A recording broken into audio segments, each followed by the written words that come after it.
Welcome to the one. You just made me laugh. Welcome to the One Player Podcast, the show on solitaire board games. I'm your host Albert, and this is episode 311. I don't know any Danish jokes. Do you like Danishes?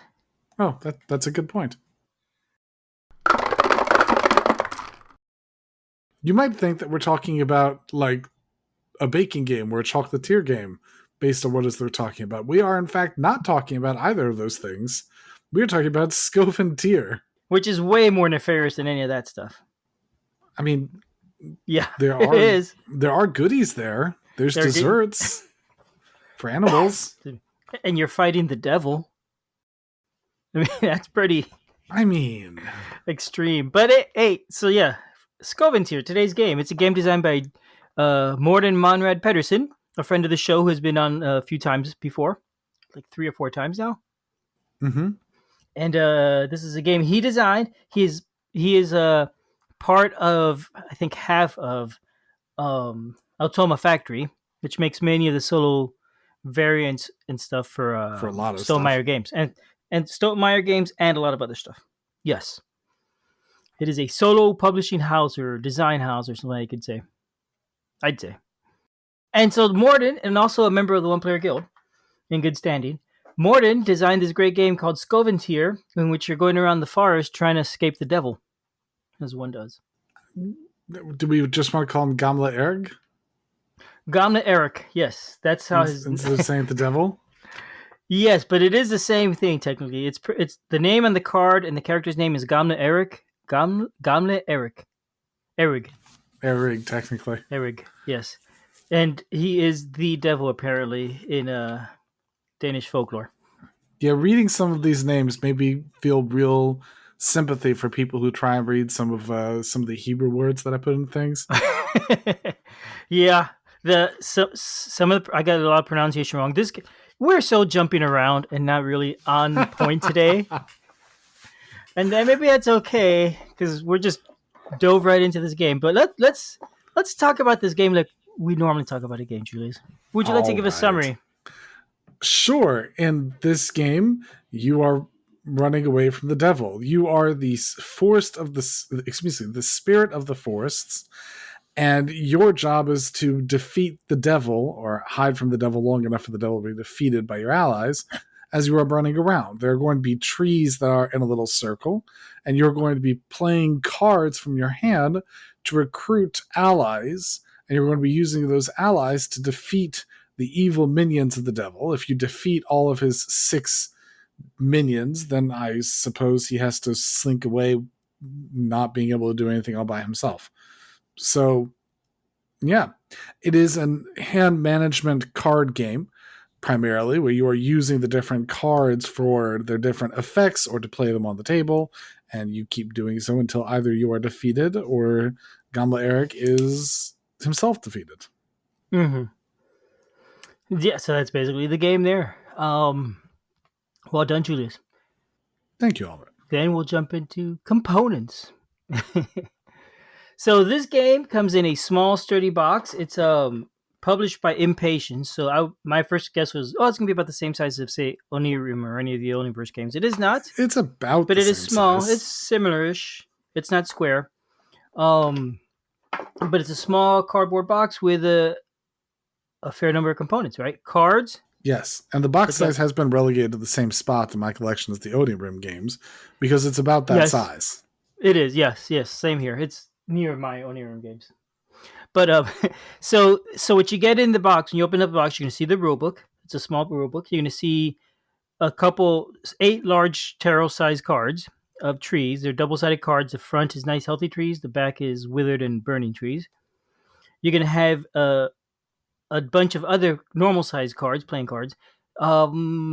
6 of them are the bad guys, the enemies, or I'm sorry, the minions. There's 6 of those guys. They're double-sided, so when you flip them over the back, it shows him defeated, or it shows a skull. It's implying he's defeated. And you have cards for each of your fairies. Your allies in the forest are different types of spirits and fairies, and there's 5 cards for each of the 5 spirits. Plus, there's 13 cards in there for Gamle Erik, the devil. The bad guy. The bad guy, which I cannot help but keep saying that. So there's 13 cards of that. Besides that, there's 6 basically reference cards for the different actions you could take in the game. And that's that it for the cards. No, and there's Well, a there's few two other cards for the expansions. expansions. Yes. Yes. There's 2 expansions that are included straight in the box. And so the first expansion comes with some extra cards for the Victimons, and the second expansion comes with some additional seeds and hostage tokens that are then placed in some of the people for you to rescue over the course of the game. But we'll cover more on those expansions separately. We'll discuss gameplay because we'll discuss the different sorts of things. Mm-hmm. Yep. And so besides, did you also mention the meeples? There's the 2 meeples in there. I didn't There hear that. are, and they're pretty nice meeples. There's one meeple Yes. for the Vogter, which is the spirit of the forest, and there's one meeple for the Gamle Erik, which is a tall, very red and black meeple, definitely sinister-looking meeple. The Gamle Mm-hmm. Erik pod towers over the rest of the components. It is much larger, as opposed to the Vogter, that is much smaller. Very much those meeples bring and reinforce the theme, the idea that Wagner is spending most of his game hiding in the forest, and Gamma Erik is spending most of his time hunting around the forest, sort of looming over everything with an evil sort of vibe. Yep. And they're pretty much to scale, I think. So I mean, imagine if the Gamle Erik is they're to scale. I assume Gamle Erik is about human size, and Wagner is a badger, so he's pretty small, right? You know, like knee high or something. And I find it funny that you're putting fixed amounts on mythical creatures that even in the pictures I didn't. well, I mean, no, badgers are not mythical. Yeah, but a Vogter is. But even in the Okay. pictures, I'm not certain that they are. But it doesn't matter. But it does give it a sense of you're fighting a very big, ominous enemy when Yes. you're because Goblin Eric is big. He's much like you said, much taller. He's 4 times as tall, maybe.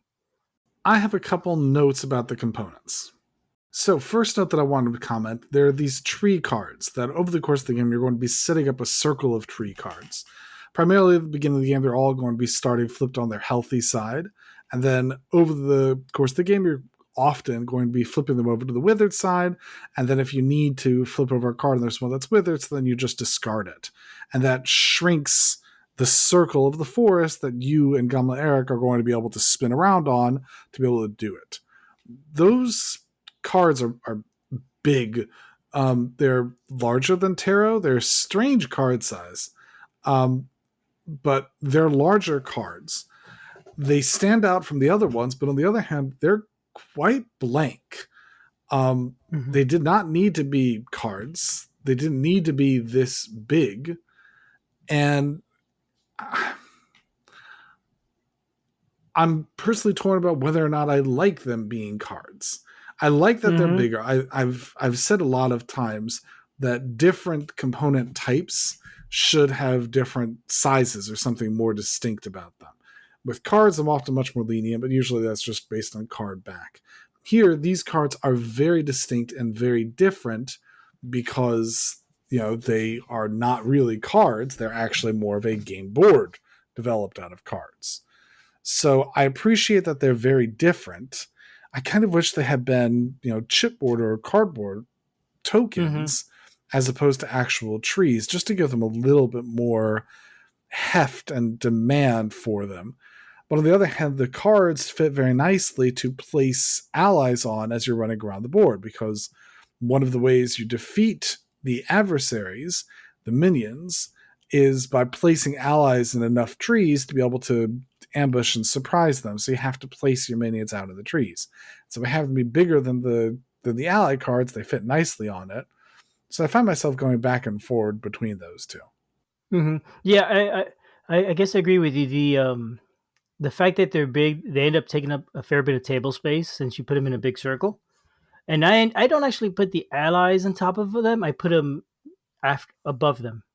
Mm. So then it ends up taking more space, which I probably shouldn't. So in that scenario, tiles would work better, right? Like say a Carcassonne sized tile or something like 1 inch square, and they'd be easy to flip.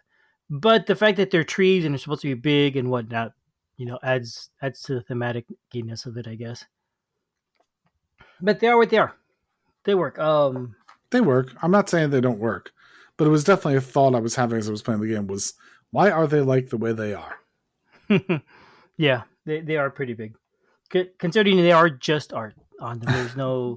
There's no rules or any information on the cards other than one side is red and one is green. Truth. Another comment I had about the components was the art on the different cards. Um, this is a rich mythology that the game is wanting to convey to us. It is Danish folklore that we are getting to take part in as we're playing this game, and it's a set of mythology that I had not been aware of. I don't know whether or not the art is true to theme, whether or not it is, but it's certainly all of the art helps convey that. All of the art is really well done. All of the art very much brings home what the different allies and different characters and different minions are. All of that really helps all of that come home, with one exception. The Gamle Erik cards. There are cards that come up for the different minions, and if you pull open a Gamle Erik card, then that essentially is allowing him to act, and it's clogging up your deck of cards and making stuff making stuff difficult on you. We've spoken about how ominous the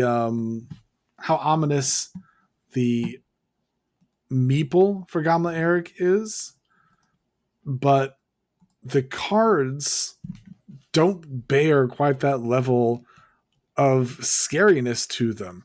Maybe it's because the look that I have for him when he's on his cards, he doesn't look particularly evil. He looks like an ancient wizard type person. He doesn't look Yeah, too mean. to me he also looks kind of just benign looking. That's true. Yeah, He looks like an old guy, but then looking at the meeple, it reminds me of the Krampus. You've heard of that myth, the legend about I'm the familiar with the evil myth. Santa Claus sort of thing, kind of. I think you've It comes told at me about Christmas it time. before. Maybe okay. So it makes me think of that, and I wonder if it's related to that somehow. Because the guy sort of has a Santa Claus look. I don't think the Krampus is supposed to be nice looking. I have Not in no any of the idea. stories I've read. But yeah, you're right. That is interesting. It does look kind of benign for who he's supposed to be. Yeah, maybe I was a choice just because they don't want to make it too creepy. Who knows? The Speaking about the art, we should mention the artist is Vincent Dutray. I know he's done a lot of other games.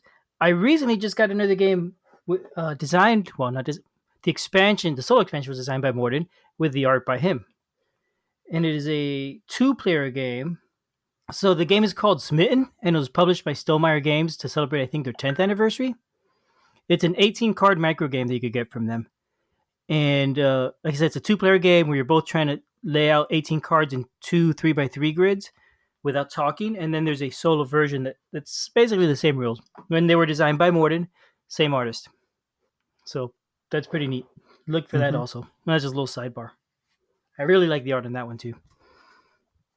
Um, yeah, overall, I like that art. I like the look of this game a lot. Um, The One more note I have for components. There's the inclusion of those 6 cards for actions for different things you can do. mm-hmm. And a lot of the time I'm comparing this game to an Onirim game because they kind of fill in a very similar weight profile and similar area of depth. And it has those cards that tell you all your different actions. I really wish that more Onirim games would have that same type of thing, because having those out there just for better memory, just for better recollection, having a nicer reference of some sort, it's so nice. Especially this one where they're definitely, when I'm playing the early parts, I would forget about some of my abilities, like the one where you can throw away a tree to reshuffle your hand. It's crucial, Mm-hmm. but I kept forgetting about it. Then there's a card there to help remind you of it. So really nice to have those. I did not win a game until I found that card again, because I had not realized that ability was there. Talking about those cards, when I first opened the game and I was reading through the rules and I found those cards, I was really confused when I realized that, oh my gosh, I don't actually use these cards in the game. They're just for reference. How cool is that? I'm not used to seeing that in the game where everything is provided as a card. So that is nice. And that will bring you said you sleeved your copy of the game. Did you keep I the did. insert or did you have to throw it out? I was able to keep the insert. Okay. And unlike those Onirin games, this is just a cardboard insert. That's easy. And if you want, you could even take out the divider in the middle to make a little more space and whatnot. Yeah, if I wanted to, I mapped out how I would do it, and if it makes a mess in the box too many times, then I will split the deck in two and redo a different papercraft insert for it. But I Yep. haven't needed to yet. Yep. And there's other things that I want papercraft inserts for more. So okay, so talking about the cards and whatnot, that brings us to the rule book. If we're ready to move on to that. I think so. Okay. So I found the rule book at first a little confusing. I felt like it was a little strange because the rules are clear in there, I think, but the way it's organized is confusing. As you read, it tells you, okay, and you could now play one of the cards. At the end of the book, you'll see how the cards are used. So it tells you got to now flip to the end and read that, and then you come back to the rule book. So I found it a little confusing as I was learning the game, but it's really designed not for learning, but as a reference. So once you've learned the game, once you've learned it, everything that you need is either on the back or in those cards, those action cards. Well, I think that all the stuff on the back is some of the details and what the different things, what the different cards do. Yes. And those details are not repeated elsewhere in the book, which means that they're out of place.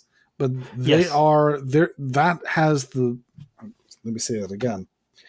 Those are the things that you don't have any other reference card for. So printing the back means that it's rapidly accessible to you when you're playing the game. Exactly. So that was an accessibility decision. Yeah, no, and I get that. It works out well when I'm playing. And that's what I was saying. It's harder to learn from the first time, but it's much easier when you're playing and you need to reference it. And honestly, there aren't that many rules to this. It's not gonna be hard to learn. It doesn't take a lot. I don't think it was hard to learn. 16 pages, actually, that's a fair bit of pages. Yeah, they're small pages, though. Yeah, they are small. I think the general idea, even of how you do it, it's not a particularly difficult game to learn, especially if you're not using the expansion stuff. I think it's relatively simple and lighter, I'd say. So I think it was easy enough for me to learn. I think that the rules stayed fine. I do agree with you that I was trying to, when I was playing through the game originally, I didn't see what the different allies do. So quite often when I'm learning the rules, especially for a solo game, I'll set it up and I'll walk through it, which is why I really like when there's some games that have, hey, here's a tutorial, play along with me and learn. Because that's literally what I do often when I'm learning the rules. But I got up to play a card and then it said, okay, I did that. Now where do I look? And it wasn't until I got the little rule book that was like, oh, look here. So a mere note would have helped with that, but even then, I didn't find too much particular issue with that. I was able to learn just fine. Yeah. Yep. Absolutely. I agree. And the rules are they're simple enough. And then at the very last couple pages, you have a page per expansion, basically, and then on the outside cover, the reference for the different cards. So yeah, that is it about the rules. How thematic did you find the game, Julius? Again, it's hard for me to tell how thematic I found the game when it's a mythos I'm unfamiliar with. Oh, yeah. It felt like if the goal of the game was that you're hiding from... I mean, the game sort of tries to describe it that your allies are spawn of Gamle Erik. And so they all have a little bit of evil in them. And so therefore they're not completely helpful. The minions are straight summons of Gamle Erik, so they're totally evil, so you definitely have to defeat them. But even your allies are like not awesome and not the best, so you just have to deal with it. Really, you yourself are where it comes down to. So yeah, it's a thing. Yeah, every time you recruit one, it always comes with a price of some kind. Yes, basically.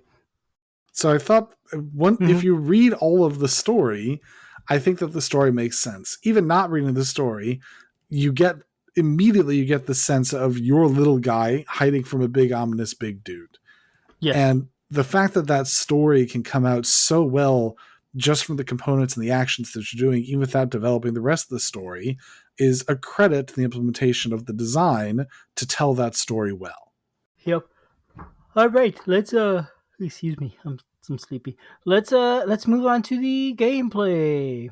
All right, this is a part I've been looking forward to. Yeah. Well, then let me cover it. Go for it, Albert. I'm just kidding. But so the gameplay, Julius already said at the beginning, you're gonna lay out the forest in a circle. There's 6 cards. The game actually brings 8, so you could add more if you find it too difficult and you want to make it a little bit easier. The cards represent And the game, in the fact, recommends that if you're adding the expansion, you make it easier. yes, add a few more because expansions make the game harder. So the fires represents it's an abstract area, and it's really just representing how far behind you Gamle Erik is. And so you will set yourself at opposite ends of the forest, and as you're traveling and trying to escape him, you're moving clockwise, and he is following you in a clockwise direction. So really, it's a way to track distance, how many spaces apart you are: 3 spaces, 2 spaces, 1, 4, whatever. If he ever reaches you, you lose the game. He has caught you. So you don't ever want him to reach that far space you're on. So that is how the board's can be set up. The 2 meeples on the 6 to 8 trees. They're all on their green side. Then you're going to take the deck of cards and shuffle them up. You're going to flip 3 and face them and put them face down, up in front of you. If any of them are Gamle Erik, you will set them aside and keep replacing them until you have all allies out on the table. You're going to draw 1 ally into your hand. Again, if it's a Gamle Erik, you set it aside. Once you've done all that and you've got these 4 cards, you shuffle any Gamle Erik you found back into the deck, and your deck is ready. The last step is to put whatever order is really. The next step is to put the 6 minions along the top somewhere. They're numbered 2 or 2, 2 or 3, and 2 or 4. They represent how many allies you have to recruit to defeat that minion. And once you've done all this, you're set up and ready to play. Julius, you've got an action figure in your hand? Yes, I'm fidgeting with it. Do you have an issue with that? I do not. I was surprised. I often have fidgets while you do. This. You often have stuff on you. Yes. I thought that looks like an action figure. So it's the current fidget toy on my desk. Aha. So there we go. So the game is now set up and ready to play. The game basically consists of you taking actions. I did forget mentioning setting up the 4 action cards face up somewhere to remind you what the actions are. You basically each turn you basically choose one of the 4 actions to take. You could choose any action as many times as you want in a row. You don't have to pick a different one each time or anything. If you're going to play the whole game choosing the 3rd action, go for it. You're going to lose pretty quickly, and that's okay. But the idea is, it's whatever makes sense at the time. So you'll choose your action and you'll take it. The 4 actions, one of them lets you, for example, recruit an ally. You just pick one of those 3 allies that are face up and put them into your hand, paying the cost that's listed on the ally's card. So you could recruit allies. You could play allies out onto the trees to help you. And that is what you need to be doing to win the game, because you need those allies out in the forest around you to defeat the minions. The other thing you could do is... And again, the reason why is because there's 2 4s, 2 3s, and 2 2s. And yes, in order to defeat them, you have to have that number of allies out on the trees to trigger the attack action. And if you think that sounds easy, they have to be matching allies. So it's not just any allies, which does make it a bit tougher. But not only that it has to be matching, you can only play allies to trees if they're already matching. That is true. So those are 2 of the actions. There's another action. Well, once you've done your turn at the end, if there's any empty spaces now on the 3 spaces in front of you for the 3 allies, you flip another card over. Now you may have another ally or Gamle Erik. Gamle Eriks are bad because if you take one, as soon as you take it, you have to advance him a space. And then you just discard him. And then discard him. Not discard him, you're right. Put him back on the bottom of the deck. So he's going to come back. The other 2 actions I mentioned is, if you want at any point, you could discard the cards that are in front of you, the 3 face-up cards, and flip over one of the fires. It is now damaged. It is withered. And then you get to put those cards you chose at the bottom of the deck also and replace them with new cards. And the 4th action is really the go is when you have allies out there that you have put on the forest to help you, you can then pull those allies out and flip over one of those minions. So if you flip over 2 minion, you got to have at least 2 allies out. If you want to flip over 4 minion, you got to have at least 4 allies out in the forest. You then flip over that minion. He is now defeated, and those allies get discarded. They're not put under the deck. They're discarded, which is very different. Much more convenient. It's easier, but it also means the deck is getting meaner and meaner because every time you take out allies, the chance of seeing a Gamle Erik go up. So that's basically how the game's going to work. Is each turn you're going to you're going to be taking minions, placing them out in the forest, or I'm sorry, recruiting allies, then placing them out in the forest, and then defeating minions with those allies in the forest, and then recruiting more minions, putting them out in the forest, defeating more minions. Um, repeat, repeat, repeat. Do it 6 times. It gets trickier though. I didn't talk about the abilities of the minions. You want to describe those, Julius, No, I don't want to go into them all or right the now. allies? Look at the back of the rulebook. Look at the back of the rulebook. But I will say this: each ally, when you take them into your hand, there's a cost for taking them in your hand. And you have to pay that cost. The cost could be as simple as discard another ally from the row to advance Gamle Erik to other stuff. Each type of ally has a different cost. If you can't do it, you could still take the call, but there is a risk that you advance Gamle Erik. And that is how the game is going to go until either you defeat all the minions or Gamle Erik catches you, and all is lost. The forest is destroyed. Well summarized. Thank you. I have thoughts now. Yes. Okay. Give me some of those thoughts, please. So, talking about the basic version of the game, and again, you've not included any of the other expansions in what you're talking about. I did not know. I've only played with one of the expansions, I think once, maybe twice, and I threw my hands up in the air in frustration and went back to the basic game. That's an interesting thing. We'll come back to that in just a minute. But I'm talking about the basic version of the game.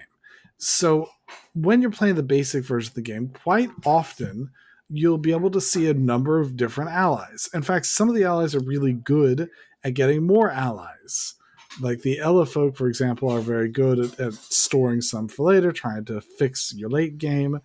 There's another one that lets you pull 2 allies and be able to use that instead of the other ones. So some of them are good for getting more allies, and some of them have less useful abilities. But often you'll be able to see them, you'll be able to select them. And to me, the fact that you're seeing so much of your deck every game, and in fact you're seeing so much of your deck relatively rapidly, to me felt like the game was, in its basic, kind of felt like it was going to be solved.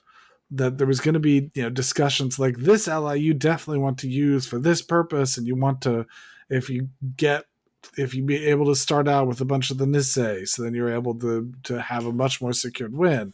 So if you go Nisei, Elfolk, and then Form Skifter to fix the Elefolk, then you win. But if you're stuck with nothing but Trolled in the beginning and you have to start digging out to get anything more than Trolled, well, then you're definitely going to lose the game, and it's going to turn out horrible for you. Like, may as well just reshuffle and try again.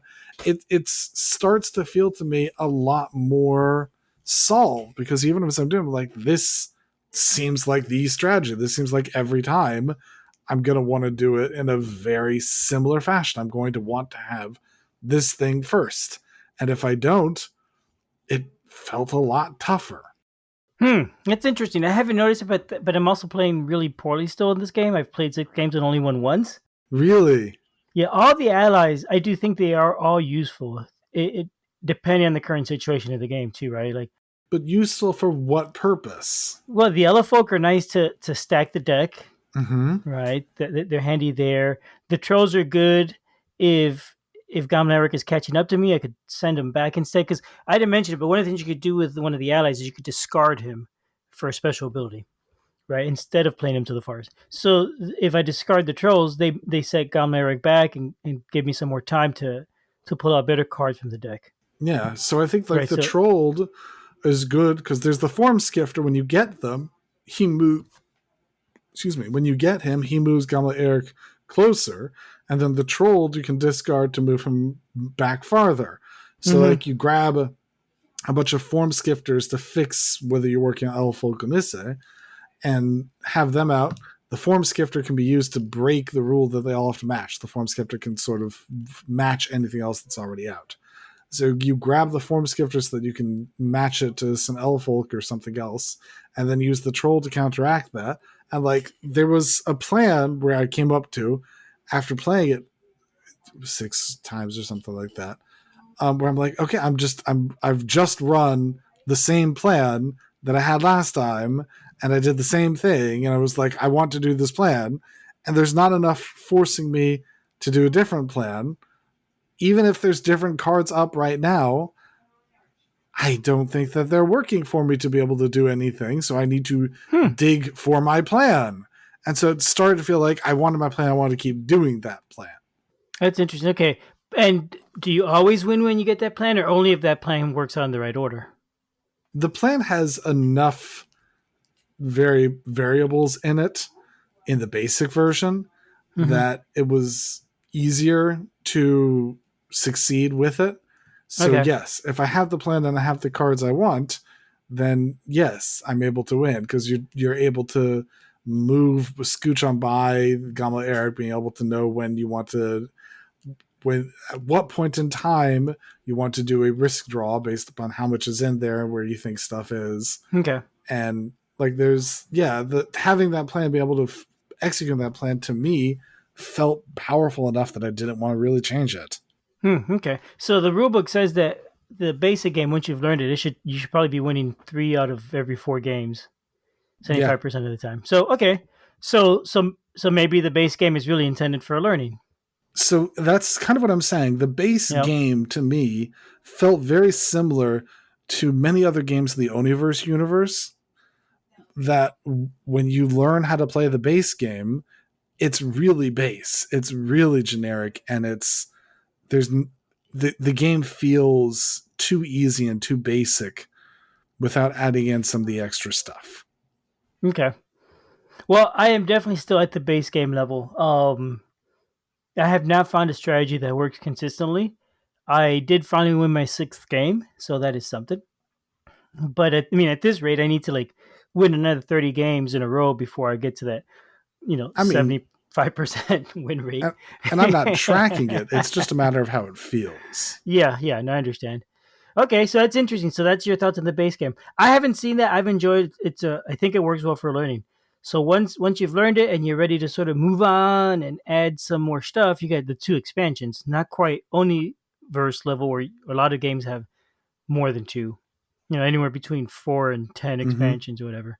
But the has a 2, and they add variability. One of them adds, I forget, another type of minion, I guess, that you put on top of the minions that you could recruit for his help, or maybe he's a different type of ally. I He's guess like they're all kind of vague. he's I mean, all these people, I don't know enough about the history and story behind it. The Ligtamons are like these story type characters. They like telling stories. And so they are ambivalent. At the beginning of the game, they're hiding the bad guys, and you have to use essentially an ally of the type that they're looking for to get rid of them. But once you get rid of them, so at that point in time, you can then use it to gain an extra benefit where they can essentially let you grab specific allies or be able to grab some extra ones or even discard adversaries. So once Mm-hmm. you've converted them over, then they're useful to you. And adversaries being the Gamle Erik in the deck, not the minions on the top. Yep. And so they also lock up the minions, so you can't defeat a minion until you've gotten one of the Lichtermen's recruited to your side, I guess. And So this they was kind of force you to play in a certain order. right. And often for me, when I was doing it, I would want to do the fours first because it's Mm-hmm. easiest to find them when the deck is full. It's easiest to find that whole matching set of 4.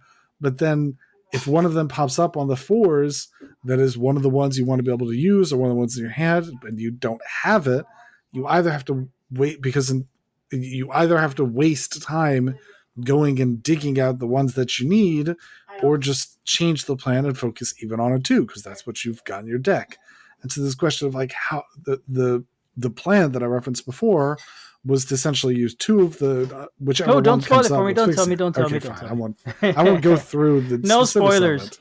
Not for I won't this go one. through the specifics of how it is that I was playing, but this started to force me to adjust my plan and adjust it more differently on different playthroughs to account for having different characters that I needed to use to be able to reveal different orders for Mm-hmm. things, and whether or not I wanted to trust in some to come up and maybe try for a 4 or try a different way. So those are all sorts of different things. as an additional point, the game is now recommending when you're playing with these, it's recommending you to have some extra trees out, which in essence is saying don't be risk averse. You have to play risky to be able to win by using some of those extra trees for extra cards or extra shuffles or what the various different cards that interact with those trees. And so beforehand, that was a resource that I tried to use as little as possible. Now I'm like, well, it's here and I need to use it. So now it's practically an additional resource that has to be measured, an additional decision point about when to use that resource, as opposed to try never to use it. Mm-hmm. Yep. That's what I've been doing too. Now I've been using those trees a little more. And actually, I was burning up a few trees every game before, but I was doing it wrong. It turned out. So yeah. So that second expansion though, the one with the nuts, then, and the different, yes, the little meeples. I have not played that one yet. That one looked way too complicated for me, and I just did not. It's like that's more complex than I'm ready to add to this game because I'm still struggling here. Is that one a harder expansion, you think, or just different? I think it's just different. Okay. And we're talking about when you use just one of the two expansions, not both. Yes. But the way this one works is that you'll put out hostage tokens on all of the different ally. Essentially, you grab, before you start the game, grab an ally card of each of the different ones from the deck. Then put a hostage token on each of them. One of them has a ×2. In order to rescue a hostage, you have to damage a tree. The one that has ×2, you have to damage it twice. And then when you do that, you get the card that was stuck, you get to put on top of the deck. So now you know it's next. So that's helpful information for doing, quote unquote, risk draw, to be able to not have to spend a different cost for that if you want to do it that way. So it's a usefully timed thing. But until you rescue the hostage, you can't place that ally in the forest. You can't use their ability. You can get them, but you can't do anything with them. So again, I now had limits because I'd say, hey, these aren't allies that I want to use, but I can't. And even worse, like the card that is all filled up that I have a bunch of, it's really nice, convenient for me, is the one that has like the 2-tree hostage marker. And so you're like, well, then I guess that's what we're going to have to do. We're going to kill a tree. And that again starts to limit where it is that you have. Now then, having that limit just be based on trees, I mean, you can almost moot the entire thing by adding extra trees. Or you can, having it be that the difficulty balance is tied to exactly how you fix it with that felt like that was a little bit too straight, because the resource that I spend is the one that I got more for playing on an easy mode. So essentially, this is just like saying it's a harder version of hard mode. You have less trees because you'll need to discard at least 2 trees to have enough cards to do anything. And you'll probably need to discard even more than that. You'll probably need to discard a full 3 trees to use these things. So it's just putting your timer even shorter, but it's a question of when and maybe and how and do you want to. And the reward that you get all out of all of this is seed tokens. Each of the minions, each of the bad guys, now has this extra seed token.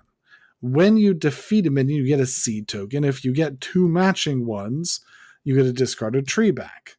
So that discarded tree, so you have to spend up to 3 trees rescuing hostages, and you get back 3 trees over the course of the game by defeating minions. Now, the last one comes when you win the game, so really you only get 2, but you don't necessarily need to get all the ones done. So there's caveats to that. But it felt weird to me that it was essentially just making it a little bit, it was essentially just trying to make it easier or harder because I have less trees now. It's the same as saying, hey, you have less trees. You have 3 less trees to be able to do. And it felt weird to me. I liked the mechanics of, hey, I don't have the ability to use like the one that's the times two. I can't use until I'm happier with it, or I have to do some extra special stuff. But it's not like I have to have a card in my hand to be able to do it, and whichever it is. I don't know. Yeah, it's funny. I think it feels to me like you're kind of overthinking it there because yeah, you get more trees and it's very clear what you're getting, but what it's giving you really is by using expansion you're getting more choices, right? And just and those choices, to make them work, you play with the number of trees you have, and I guess the number goes up and down a little bit throughout the game potentially. Because I But mean, it depending doesn't how feel to you me like it's giving more choices. There's not a choice during the course of the game. It's just when do I want to kill a tree to be able to use an ally. If I start the game and say, hey, I'm going to start every game by going down to 3 trees, good. What I often tried to do is I tried to trigger it when the other damaged tree was not empty so that I didn't have to discard a tree. So I was trying to get as many trees damaged so that the forest stay big so that I can run away from Gamle Erik just as well. So, I mean, yeah. it seemed, yeah, I don't know. I wasn't satisfied with the way that it made it harder or the types of choices that it made. If anything, I didn't like it because maybe it was too open of a choice. At any point in time, I can rescue any one of them, as opposed to Ligtamon, when it was based on cards that I have and based decisions. It was pushing me a different way. This one, I sort of had to force myself to be like, I'm not just going to rescue everyone and try and see how I can do with it. It reminds me of Stellarian, where one of the expansions, you now have to solve the things in a specific order, right? Where the galaxies are lined up, and you can only do the ones that are uncovered. But I like that expansion in Stellarian. I did not, but it sounds like it's similar in that you now have the nuts covering things up or the seeds and all that, and you have to do the things in a specific order. It's the same to me. That sounds the same. Yeah, well, you don't have to rest in a specific order, but you are encouraged to when you're defeating minions, you're encouraged to try and make pairs so that you can heal the forest and get extra trees. So you're encouraged to do it that way, is what it is. But I would often just be like, hey, it was too hard. Like the game said, add an extra tree. So I would add an extra tree, and then I'd be like, oh, I spend that tree, and so now I'm back to base level difficulty, and I wasn't satisfied by base level difficulty. So, yeah. Would it feel different if instead of having more trees in the deck, it gave you some sort of like little marker, I don't know, little bush marker that you could spend you spend a bush marker to say, oh, I hid in the bush and I got a free whatever this drop, so I didn't have to burn a tree. I think and it would have had the same net effect. I don't know if it would because I'm perhaps too cunning to be doing such things. I mean, I think for me, it's just a matter that I make it harder by trying to win with less trees or just trying to win. Yeah. Well, okay, so we should wrap it up because we're at 45 minutes and my dog has started to bark saying, hey, I don't want to be alone anymore. That's fair. So let's go with final thoughts. I'm ragging a bit on the expansions and feeling like it's getting samey. I will comment. I've played it a bunch at this point in time, and as with often when I'm doing review games, I've played it a bunch in a short span. So some of this is maybe coming from the fact that I've had a lot of plays and a lot of time to think about which ways to do it. But I very much enjoy the game. I think that it is just as good as any of the Oniverse games. It very much matches all of that level of both enjoyment and satisfaction. I think it matches well into that whole, not universe, but into that offering to be a very enjoyable, I hate to call it Oniverse game, but a very enjoyable solo verse game to play through. For me, I will always play with Ligtamons. At this point in time, I'm always playing with Rescue as well because I like that extra complexity. I like doing all those extra things, so playing with both expansions. But I'm still enjoying it. I'm still liking it. It was a joy to go through and discover my own method for doing the base game. I'm enjoying playing with the expansions and seeing if I find another one. If I do find another one, I will be perfectly happy to put it away for a while and say, hey, I've really enjoyed playing through it. Let's put it away until, maybe we forget about it. We enjoy the newness of it, but I'm still really enjoying the play of it. I think that all of the components, I cannot emphasize enough how much the game conveys that ominous theme. The fact that it conveys that ominous theme makes it really enjoyable to play, because I feel like I'm sitting there running away from an evil Gamle Erik dude. And all of that pulled together makes for an enjoyable playthrough as we're going through and playing this game.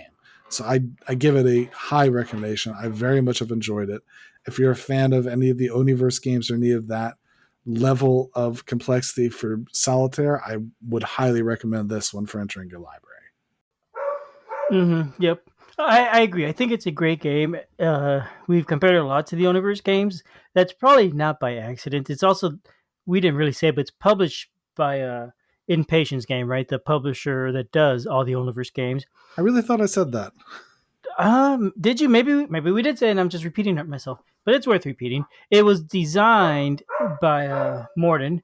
It was produced by Shadi Torbey, right? So the designer of the Oniverse game. So I think it's not a coincidence if it has that kind of feel. And like you said, it seems to be targeted toward that sort of way and that gameplay or whatever, that sort of thing. I do like it a lot too. I really enjoyed it. I like the art by Vincent Dutray, which you mentioned before. Some of the other games he's done art for include things like Robinson Crusoe, Heat, Pedal to the Metal, Lewis and Clark, The Expedition. So this is a designer you've seen a lot of his art in other games before. It should be familiar, but it looks really nice in this game. It looks a little different than the other games, I think.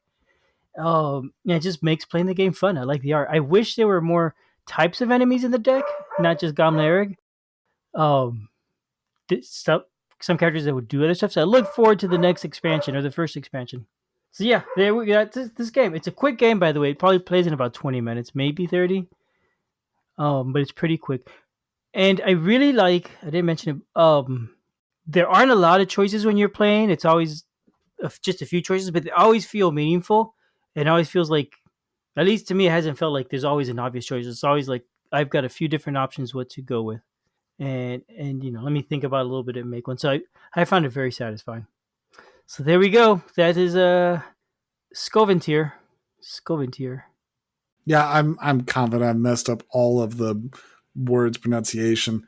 I go with Elfolk, Formskifter, Gengager, like right. Huldra. I know I'm not right because I keep pronouncing Huldra as Huldra, but according to the pronunciation, I know the D has disappeared. It's still there. Lindorm, the D also disappears. Yeah, D's are silent apparently in Danish, so it's actually Danish. And Vogter, which the main character for the game, it's supposed to be a W instead of a V. But look, I'm an American. I'm playing in my own brain. This is like when I read medical textbooks to my wife and she gets a big giggle because I mispronunciate everything. I'm totally mispronouncing everything, and I apologize. Really sorry. It is different. And the game does have a pronunciation guide in the very back of the book inside it. It has a section on the lore telling you of all the characters and the pronunciation guide. And when I looked at it, I looked at it, I pronounced this one wrong. Oh, I got that one pretty close-ish. So it's all in there. It's neat. I do appreciate that a lot, actually. And I do wish there's more lore. I kind of wish it brought a few extra short stories or something like that, or a couple folk tales. Because I'm sure some of these characters come up in more than just one place in the folk tales. And with that, I believe our gentle walk through the forest is ended. Yep. Thank you, everyone. I don't think we've really reached the end because it's a circle and time keeps going on, but we shall be back next time to continue this circle. That's right. I won't add to that. Bye, everyone. Have a good night. Bye-bye.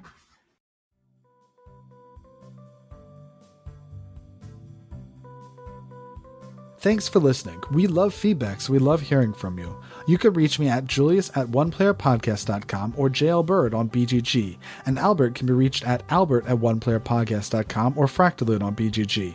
Our website is oneplayerpodcast.com with the number 1, and we're also on Twitter at oneplayerpodcast. The intro music is copyright Angus, can be found at jamendo.com. The transition music is copyrighted by Dan El Duce Pancaldi, whose page is at donpancaldi.com.